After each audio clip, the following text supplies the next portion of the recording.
অন্যান্য দিনের মতো মঙ্গলবার সকালে আগরতলা জিআরপিএস থানার পুলিশ রেলওয়ে স্টেশনে তল্লাশি চালাচ্ছিল।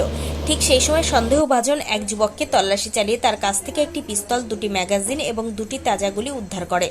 সঙ্গে সঙ্গে পুলিশ তাকে গ্রেপ্তার করে আগরতলা জিআরপিএস থানায় নিয়ে এসে জোর জিজ্ঞাসাবাদ শুরু করেছে।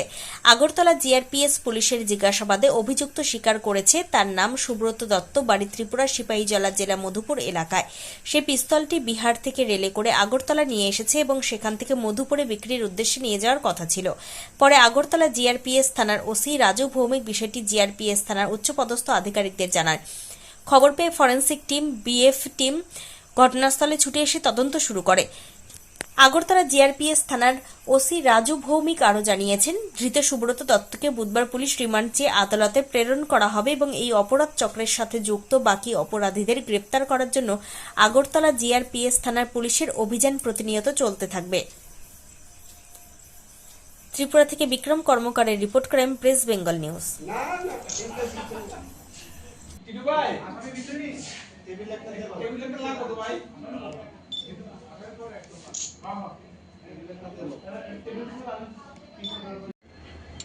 সানি টুর দিকে যান, সুজা যান ক্যামেরার দিকে। এটা কোনো এত উপর আপনি কি বুঝেন না নাকি? তা এমনি ইন্টারভিউ দিতে দিতে কত সুন্দরভাবে দিতে।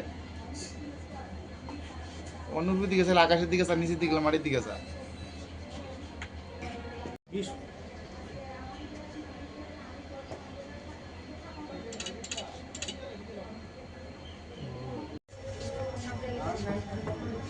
পিচা যা তুই সাটা লং শটটা গেল দিকে আগে ক্লোজ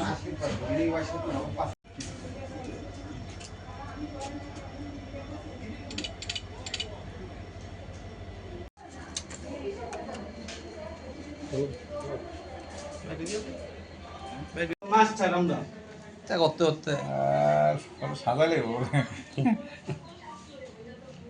আরেকবার কি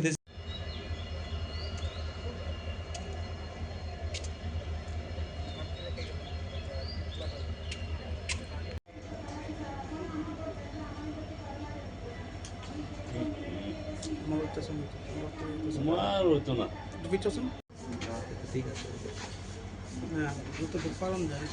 এইদিকে চান, চান এদিকে চান। দাঁড়ান দাঁড়ান।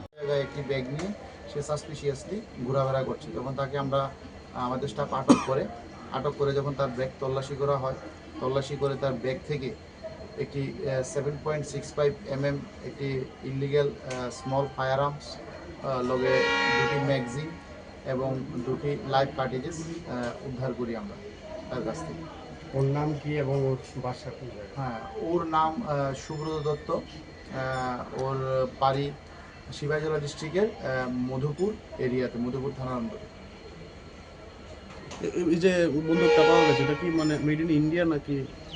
না, এখন পর্যন্ত যে স্মল ফায়ার আর্মসটা পাওয়া গেছে এটার মধ্যে কোনো কোম্পানির নাম লেখা নেই। এখন আমরা এটা ইনভেস্টিগেশনের মাধ্যমে বের করবো এই জন্য কোম্পানি মেড না হ্যান্ডমেড। প্রাথমিক তদন্তে কি আপনারা মনে করছেন?